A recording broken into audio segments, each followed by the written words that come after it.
Salut. Alors, avant de commencer, je tiens à remercier Alban, Dada Finance 2 fois, il saura pourquoi, Nicolas et Cameron. Merci de nous avoir permis de continuer à progresser par rapport à notre projet. OK? Et une fois que c'est dit, vous avez la date devant vous en rouge, 26 du mois de juin, vous avez une modification du tarif. Je l'ai expliqué dans le groupe School. Demandez à ceux qui viennent de nous rejoindre si ces prompts-là en valent vraiment la peine. OK? En valent la peine, excusez-moi, en valent la peine, etc.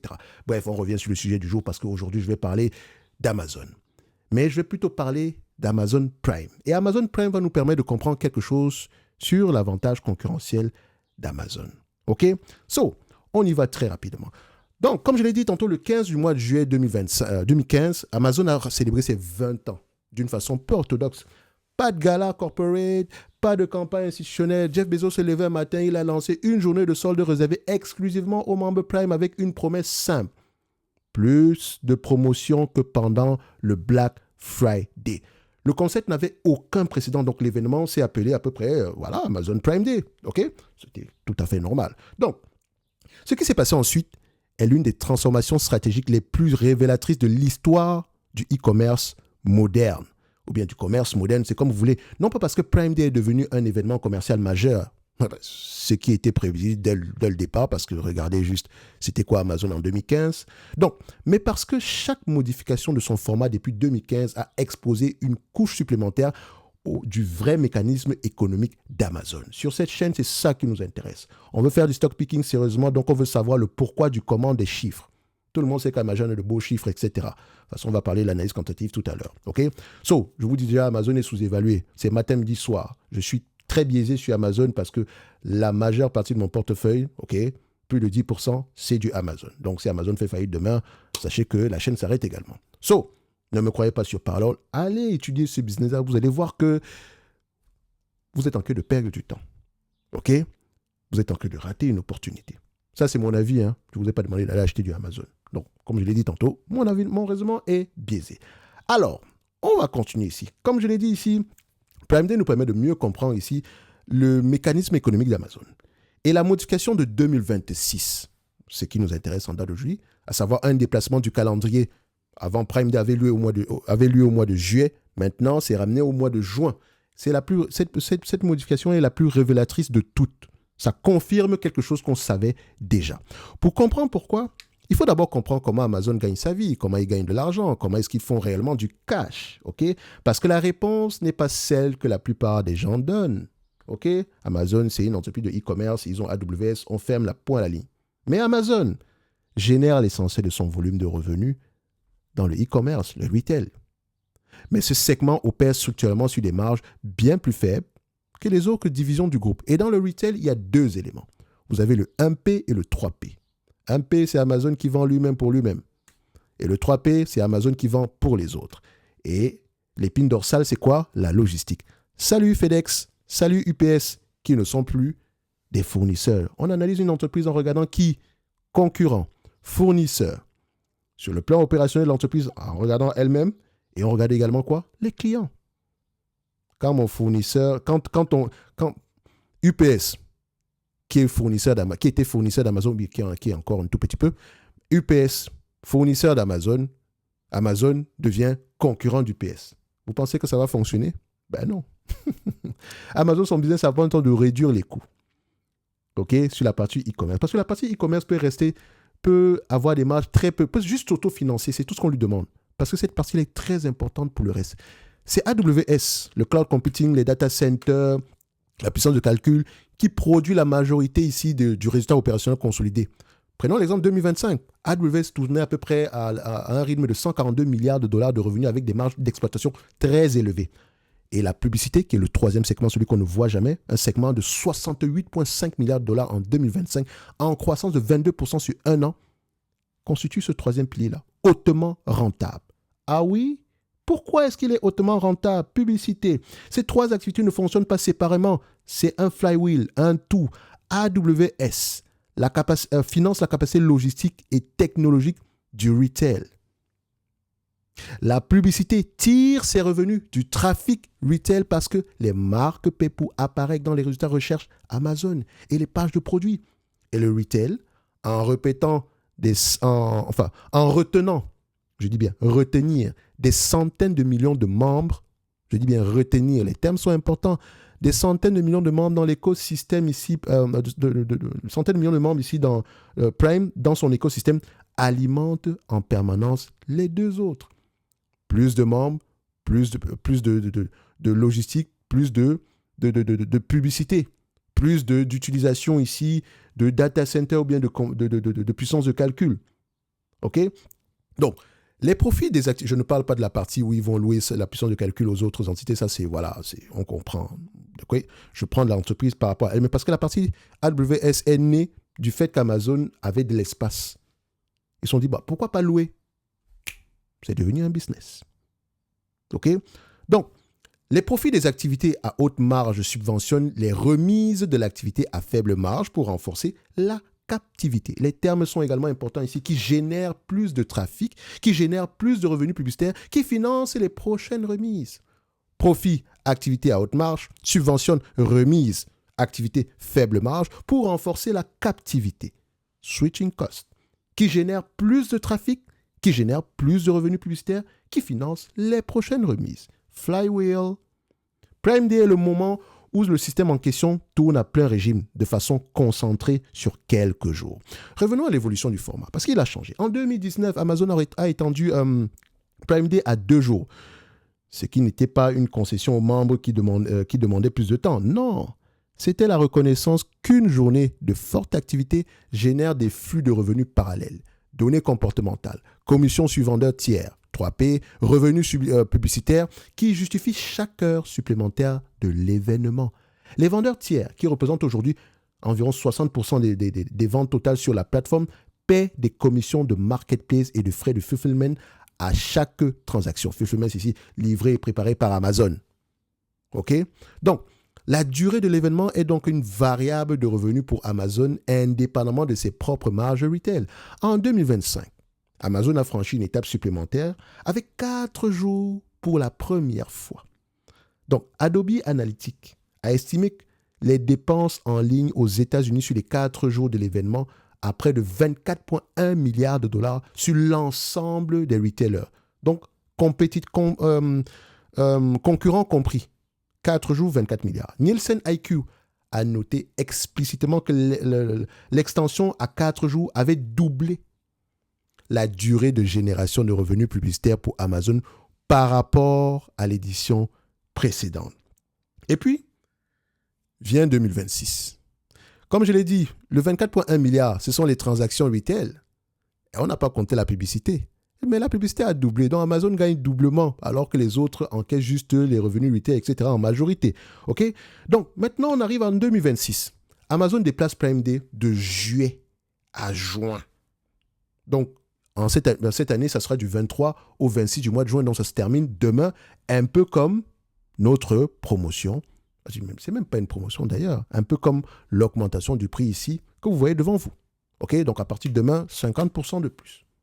Tout simplement parce que ça vous permet de gagner du temps. Ne me croyez pas sur parole, posez la question aux gens qui utilisent ces prompts-là. Ils pourront vous répondre en commentaire ou bien dans le groupe School. J'ai partagé un prompt hier dans la vidéo concernant Micron, juste pour vous permettre ici d'affiner, de forcer le LLM à mieux répondre. Allez voir les commentaires dans School. Ces personnes-là sont en train de vous dire que ça change littéralement beaucoup de choses. Ce n'est même pas un prompt pour aller en profondeur sur une entreprise. C'est juste pour vous permettre, pour forcer le LLM à donner des réponses des réponses véridiques, qui se rapprochent plus de la vérité. Parce que le LLM est entraîné pour raconter quelque chose qui ressemble à la vérité. Or, vous n'êtes pas entraîné pour reconnaître les mensonges quand le LLM parle. Donc, vous comprenez que juste ce prompt-là, il est gratuit, il est posé dans le School, c'est gratuit, tout le monde peut y accéder. OK? Allez-y, ça s'appelle... comment j'ai appelé ce truc-là? Zéro complaisance, etc. Donc, il est là. D'accord? Vous venez, vous le copiez, le prompt système agit en tant qu'expert, machin. Vous allez le mettre ici. Suivez la vidéo sur Micron. J'ai expliqué comment est-ce que vous pouvez le faire. D'accord? La vidéo du Micron d'hier qui dure 1 heure de temps. Pendant la vidéo, quelqu'un m'a dit « Ouais, mais 1 heure de temps, pourquoi? Fais une synthèse, machin. » Moi, quand je parle, je parle. Je donne énormément d'informations. Et excusez-moi, si vous cherchez à peu près des shorts, ça ne sera pas sur cette chaîne. On est là pour apprendre sérieusement. Avant tout, on s'adresse à des personnes qui aiment lire. Vous n'aimez pas lire, vous ne faites pas du stock picking. OK?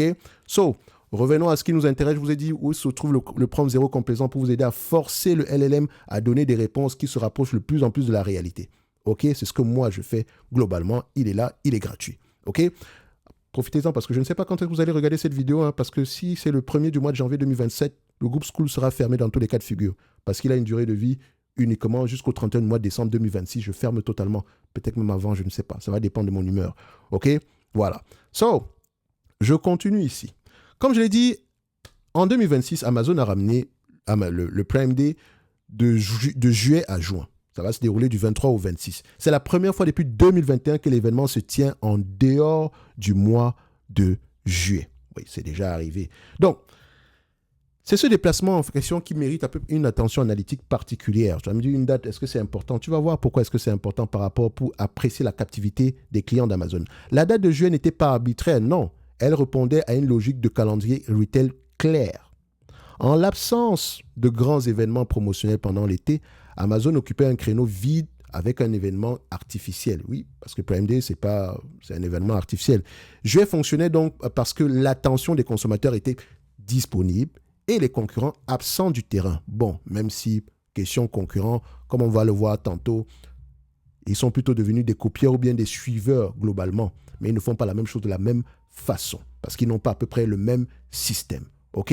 Donc, le déplacement de juin, le déplacement ici de l'événement à juin 2026 rompt avec cette logique.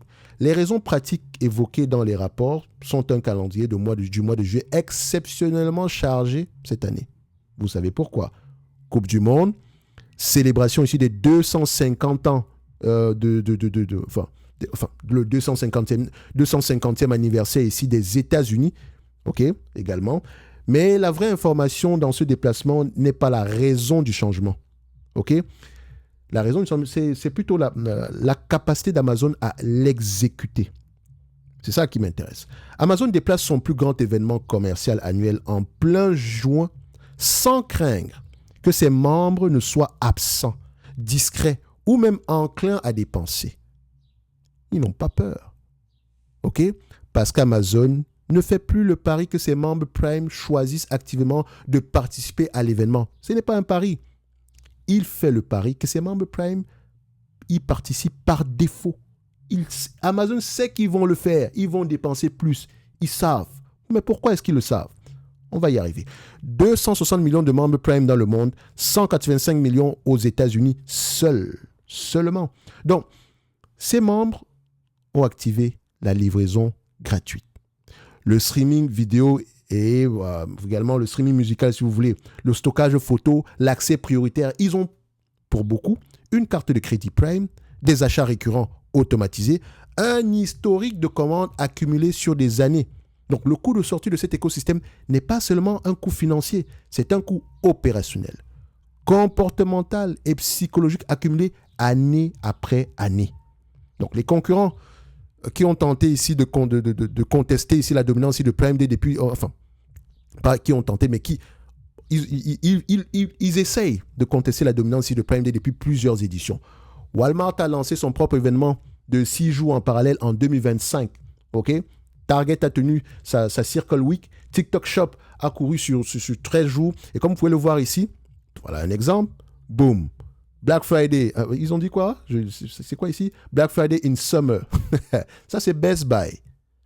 Boom. Circle Day. C'est aujourd'hui, hein? Boom. Vous constatez quoi ici par rapport à Amazon, par rapport à, comment il s'appelle encore?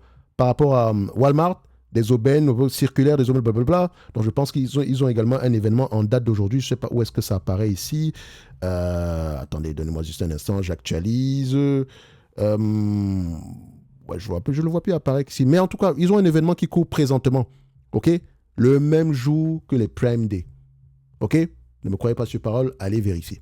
Donc le même jour que Prime Day, tous ces éléments. Les concurrents se mettent en rang parce qu'ils veulent gratter un tout petit peu. Mais ils ne vont pas gratter de la même façon qu'Amazon. Parce qu'Amazon fonctionne différemment. Et Amazon fonctionne différemment parce qu'Amazon est structuré différemment. OK?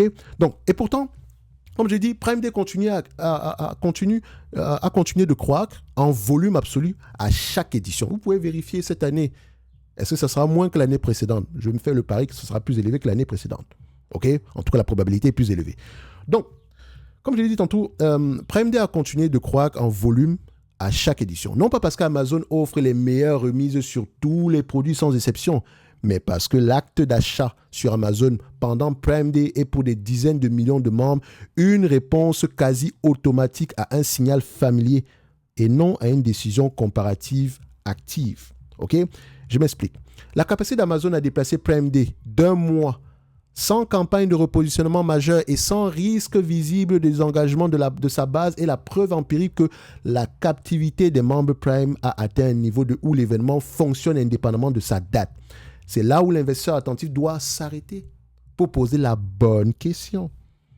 Si la force de Prime Day repose fondamentalement sur la captivité des membres plutôt que sur la compétitivité instantanée des offres, alors l'analyse correcte ne commence pas par la projection de vente de l'événement. Ça, on s'en fout. On sait que ça sera au moins l'équivalent que l'année précédente. Elle commence par une question structurelle, à savoir à quel point ces 185 millions de membres américains ou bien ces 260 millions à l'échelle mondiale ici, sont-ils réellement prisonniers? Sont-ils réellement captifs? Est-ce que leur switching cost est technique, contractuel, psychologique ou les trois simultanément? Est-ce que cette captivité s'érode à mesure que les concurrents reproduisent les bénéfices de Prime? Ou est-elle auto-renforcée par l'accumulation d'historiques d'achat, de préférences enregistrées et de services interconnectés? Et quelle est la fréquence réelle à laquelle un membre Prime envisage sérieusement de quitter l'écosystème? C'est exactement ce que le prompt dénommé « Les clients sont-ils prisonniers ?» OK, je le mets là. La réponse est là. C'est exactement ce que le prompt dénommé « Les clients sont-ils prisonniers ?» force à construire de façon rigoureuse. Ce prompt décompose les switching costs en 4 couches distinctes: techniques, opérationnelles, contractuelles et psychologiques. Il mesure la fréquence réelle de switch, donc de changement dans le secteur, distingue les clients captifs par inertie de ceux captifs par conviction et évalue si le produit est suffisamment mission critical. OK? Pour que quitter représente une rupture de fonctionnement plus qu'un simple inconvénient ici de transition. OK? Appliqué à la base Prime, ce cadre transforme la question. Et la question ici, on l'a posée tantôt au début, la question qui était de Prime Day 2026 battra-t-il un nouveau record? Ce n'est pas ce qui nous intéresse. Il transforme plutôt cette question d'une projection événementielle, plus de revenus, etc., en une analyse de la durabilité de la fondation sur laquelle tout le modèle économique d'Amazon repose. OK? Parce qu'en 2020, comme je l'ai dit tantôt, quand je lance ce prompt, voilà l'information que j'obtiens. OK? Et vous l'avez remarqué ici, inférence. J'ai expliqué hier, ça veut dire quoi inférence sur la vidéo concernant Micron. Allez-y la regarder, c'est celle qui vient avant celle d'Amazon. Donc, je disais ceci. Quand je lance ce prompt, il me dit ceci. Le profil de captivité d'Amazon représente une dualité structurelle radicale. Ouais, les termes, etc. Si vous ne comprenez pas, vous pouvez causer avec l'élève, simplifie, explique simplement, etc. Cette phrase, machin, avec des exemples. Bref, voilà. D'un côté, AWS et l'écosystème de services, abonnement Prime, services tiers, publicité, affichent une rétention structurelle extrêmement élevée. D'un côté, la rétention est élevée. De l'autre, l'activité ici propre, les online stores ici, qui représentent la majorité ici du volume brut en termes de chiffre d'affaires, reste fondamentalement transactionnelle et dépendante d'une exécution logistique sans faille à court terme. Exécution logistique. Donc, je vous ai dit ici que l'épine dorsale du segment e-commerce, c'est la logistique. Les 3 P, donc les commerces, enfin, les entrepreneurs tiers, ceux qui font ici du... comment on appelle encore ça? Le Amazon FBA, ce genre d'éléments-là. En fait, ces personnes-là viennent chez Amazon parce qu'ils vont retrouver du volume. Parce qu'Amazon est avant tout une place de marché. Et derrière ça, ils savent qu'ils ne vont pas s'occuper de la logistique, etc., machin truc. Amazon va le faire pour eux, moyennant une commission. Et donc, c'est le cœur. Si la logistique fonctionne, le 3P fonctionne également. Si la logistique ne fonctionne pas, le 3P est mort, les gens ne reviendront pas sur Amazon si la logistique est dégueulasse. Et le e-commerce peut avoir tendance à mourir, tout simplement parce que la logistique ne fonctionne pas. Et donc, la logistique, c'est le cœur du e-commerce. Parce que cette logistique-là, vu qu'il y a déjà achalandage sur la page, permet ici, vu qu'elle se comporte bien, permet ici de fluidifier les transactions, pas transactions financières, hein, mais surtout la livraison, etc. Donc, tous ces éléments-là sont importants.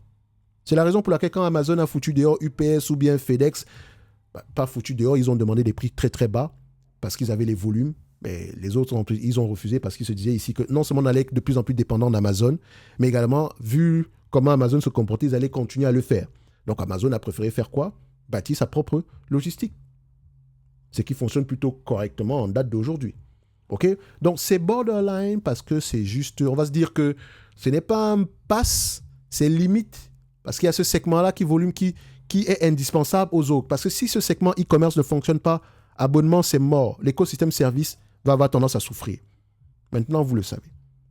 On ne peut pas dire ici que oui, Amazon ici a un switching cost élevé sur certains segments. AWS, c'est compris. Mais abonnement dépend du comportement de la partie online store sur la strate logistique. Vous voyez maintenant ce que je veux dire? J'espère que vous avez compris. Donc, voilà comment est-ce que je peux déterminer qu'en date d'aujourd'hui, Amazon garde ses clients captifs et quel est l'élément qui, selon moi, est indispensable pour que ça continue à être le cas sur le long terme. Faites pas de magie, les amis. Lecture, posez les bonnes questions, vous aurez les bonnes réponses. Parce que comme je l'ai dit, en 2015, Amazon a lancé Prime Day pour recruter des membres Prime. En 2026, Amazon déplace Prime Day n'importe où dans le calendrier et ses membres suivent. Ce n'est plus la même entreprise. La date de Prime Day a changé, mais la captivité, elle n'a fait que se renforcer. Et pourquoi est-ce que la captivité se renforce? Vous avez la réponse. Celui qui a un doute, me met en commentaire pourquoi est-ce qu'il n'y croit pas, machin truc, avec les preuves à l'appui, machin truc. OK? Parce qu'aujourd'hui, quand on veut investir sur Amazon, on va se limiter. Parce que la captivité, vous n'imaginez pas ce que ça inclut. Si les clients sont captifs, on peut augmenter les prix. Oui ou non? Voilà. Donc, quand tu regardes du Amazon, oui, tu vois la croissance, mais est-ce que tu te poses la question de savoir est-ce qu'elle peut augmenter les prix? Tu ne te demandes pas. Tu te dis Amazon, 29 fois les bénéfices en date d'aujourd'hui, c'est cher. Mais je pense que je l'ai toujours dit, ce n'est pas la bonne façon d'analyser Amazon. Amazon s'analyse par rapport au cash flow. Pourquoi? Parce qu'elle n'a pas encore les marges optimales. Parce qu'elle est encore en phase de croissance. Oui, les phases de vie d'une entreprise, vous ne connaissez pas? Voilà. Ça également, c'est un élément à aller regarder. Encore une fois. Et c'est ce que je mentionne en date d'aujourd'hui, ce sont les éléments que je vais avoir tendance à mettre dans les différents e-books que vous allez recevoir lorsque le projet sera exécuté. Ceux qui vont avoir tendance à prendre la bibliothèque premium ou bien la bibliothèque de base. Parce que ces éléments vont vous permettre ici de voir le stock picking différemment. Et de faire du stock picking sérieusement. Si vous voulez continuer à regarder le stock picking en chiffres, PER, etc., vas-y, go. OK? Donc, ici, Amazon est sous-évalué. Je dois encore calculer. Mettez 15 fois les cash flows. 2026, c'est un business prévisible. Ça fait quoi? 416. Tout en dessous de 416 m'intéresse. Encore une fois, mon raisonnement est biaisé. Quelqu'un dira, oui, mais les free cash flow. La différence entre les free cash flow et les operating cash flow, c'est laquelle? Ah, CAPEX. Et dans les CAPEX, qu'est-ce qu'on regarde? CAPEX de croissance, CAPEX de maintenance. Comment est-ce que tu estimes, tu apprécies les CAPEX de maintenance par rapport aux CAPEX de croissance? Tu ne connais pas? Google it. Voilà des choses qu'on va expliquer dans le e-book. Voilà. Et le e-book que tu reçois, parce que tu as financé un projet en date d'aujourd'hui. De toutes les façons, vous pourrez prendre les e-books après. Hein. Ça va, ils vont être vendus dans tous les cas de figure. Mais ça va vous coûter bien plus cher qu'aujourd'hui. Donc, quand je parle du projet de manière générale ici, ne vous dites pas que c'est juste pour vous donner des prompts qui ne servent à rien. Posez la question aux gens qui utilisent les prompts. Ils sont là. Un prompt gratuit change la vie de certaines personnes. Et enfin, les gens qui parlent même, ce sont des personnes qui ont déjà les prompts de base et les prompts premium. Comme on dit souvent chez nous, enfin pas chez nous, mais le tigre ne programme pas sa tigritude. Posez des questions. Demandez à ceux qui l'utilisent. Vous pouvez même leur demander en commentaire, vous envoyer des exemples. Ils vont peut-être analyser des entreprises pour vous. Ils vont vous envoyer ça. OK? Parce que je sais que ça fonctionne. C'est la raison pour laquelle je modifie le prix. Right? Donc, je voulais nous rejoindre aujourd'hui. C'est maintenant. Parce que le 26, quand Amazon Prime Day se termine, bah, l'augmentation des prix également aura lieu. Parce que Amazon Prime Day, c'était entre le mois de mai et le 26 du mois de juin. Magnifique. Donc, on s'arrête là. Un like, un abonnement, un commentaire, ça fait plaisir. Mais également, si vous nous permettez ici de pouvoir gagner du temps par rapport à notre projet, ça sera encore mieux. Merci à tous ceux qui nous ont permis de le faire. Je remercie encore une fois Alban, Dada, Cameron, Nicolas. Grâce à vous, on a fait un réel bond en date d'aujourd'hui. OK? Donc, permettez-nous d'attendre le 100% rapidement parce qu'il y a beaucoup de choses qu'on pourrait encore raconter. OK? Pas raconter juste pour dire que c'est sous-évalué, machin, truc, mais pour vous aider à mieux comprendre les business. Parce que plus tu comprends une entreprise, plus tu es serein. Quand le prix de l'action s'effondre, tu pries littéralement que ça continue à baisser. Moi, j'aime voir du rouge sur Amazon le matin. Moi, quand je vois le 2% rouge, je vais passer une très belle journée. Parce que je suis en phase d'accumulation. Ça me permet de continuer à mettre de l'argent dessus. OK? Je vais passer une bonne journée. Je ne veux même pas que ça fasse une plus-value. J'aimerais même qu'Amazon reste à ce prix même pendant les 3-4 prochaines années. Mais je veux absolument qu'Amazon continue à faire croître son chiffre d'affaires, augmenter ses marges et continuer à investir dans des unités où elle génère de plus en plus de rendement. Point à la ligne. Merci à vous.